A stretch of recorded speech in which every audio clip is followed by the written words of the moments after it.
lesson, I'm going to go over the different types of brushes I typically use when painting and how to use them. We'll also go over paint consistency and mixing colors.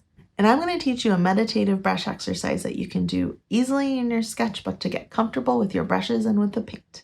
Using our 4 brushes, we're going to explore all the different widths and sides that we can use on the brush to get all sorts of effects. We'll practice making thin, thick, and varied line widths with our brushes. We'll also practice with different angles and pressures to get a variety of different effects. We're going to start with the round 4 brush. I'm going to squeeze out some flame red for this. And then I'm also going to squeeze out some permanent white so that we can mix a pink. When you're mixing colors, you want to add the brighter color to the white, because that will tint it really fast, as you saw here. Versus if you add white to the red, you're going to add a lot more white, because it'll just be swallowed up by that red.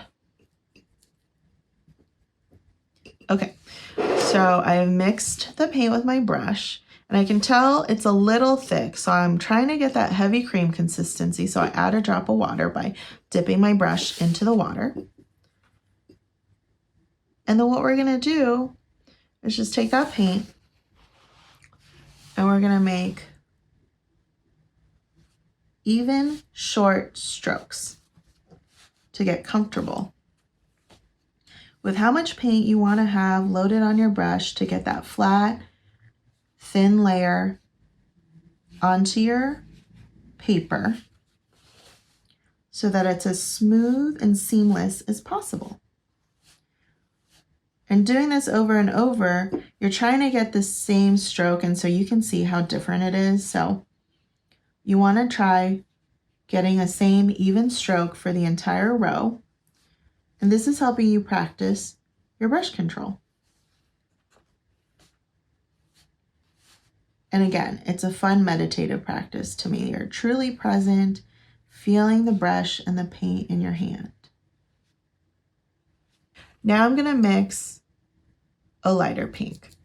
Just for fun, we're going to mix it up. Another note to notice about gouache is that it dries darker typically for most colors. As you can see here, it's already drying darker than it was when it was wet here. So that's just something important to note when you're painting with gouache. So now I've mixed a lighter batch of pink, and I'm going to go back in, and now I'm going to practice the thinnest stroke, just using the tip of the brush. And I'm going to do that same thing where I'm trying to make a uniform row across the sketchbook.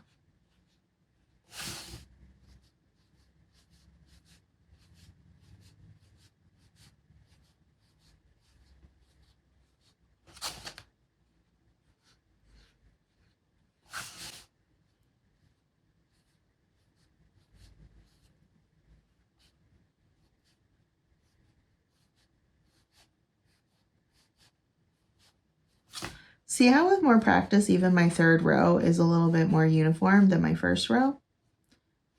That's the point of this exercise. Now just for fun, I'm going to introduce a new color into this mix, and I'm going to do a little purple. I'm using the Spectrum Violet, but you can use whatever color you want. This is just for fun, so play with your favorite colors. I'm going to take some of this light pink I mixed, add more of the white to it, and just a drop of that purple because it's a very strong hue. So I want to add it literally drop by drop. So I'm going to add another drop into it. See how quickly that color changes? Add one more drop. Okay, we got like a nice, lovely lavender. I want one more drop. Okay. I want more saturation in the color.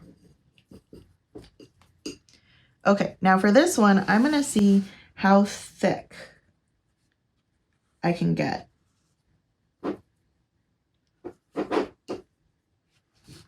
How wide that brush stroke can be when I just flatten it out completely.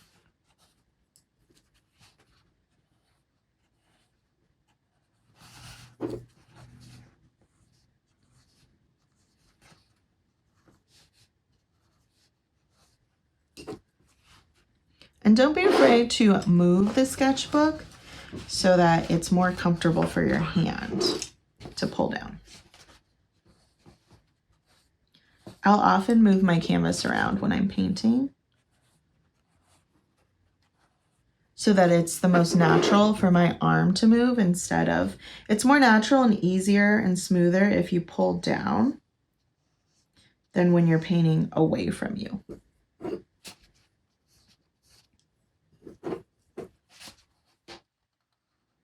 So you can see the paint is getting too dry now. So I'll just add a drop of water. And now we're at like maybe a milk or coffee consistency because I just don't have enough paint. So that's also another cautionary tale to mix enough paint. Now what you're gonna do is go through all your different brushes and practice the same thing. So now I'm taking my 6.5 flat brush, making sure it's cleaned off completely. And with the flat brush, you get the nice wide flat angle there, but you can also turn it on its side and use it as a very thin line. So we're gonna just go back to this pink, spatter it all over the sketchbook, which is totally okay because that's what sketchbooks are for. It's a nice fun workplace. So I'm gonna do this. So I could tell the paint consistency is a little watery. So it's not as smooth and flat and seamless as I'd like.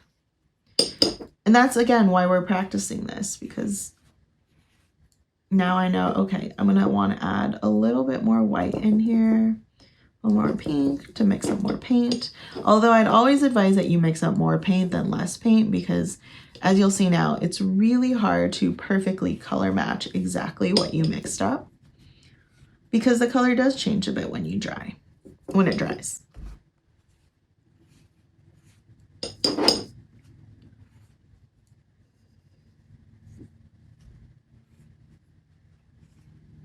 And that's why it's a fun sketchbook exercise to do with your leftover paint. Okay. Now I'm going to add more white into this light pink, add a drop more water, try and get that heavy cream consistency or as close as I can get. And then do thin lines. And to get the thin line, you'll notice that I'm holding the paintbrush straight up and down instead of like slanted like I normally would. But you could also try slanted. That gives you a different brush stroke. So this is all about exploring the different types of brush strokes you can get. And then I'm just going to go back to flat because I think that would just make a pretty pattern at the bottom. And also so I can practice with this paint consistency. And you can see towards the end, it was started to get very dry brushy because it was not that heavy cream consistency. So now you can practice this with your 00 brush, your filberts, your angled brushes, and see all types of brush strokes that you can get from it, and also practice your paint mixing and paint consistency. We're practicing these brush strokes because we want to get as flat and seamless as possible with our paint. One of the main issues I see with gouache beginners is using paint that's too thick and it starts to build up and get gunky. Having control over what you're painting is the main goal here. Once you're comfortable with this exercise, we're going to move on to the next one where we're painting larger shapes intentionally. Meet me there.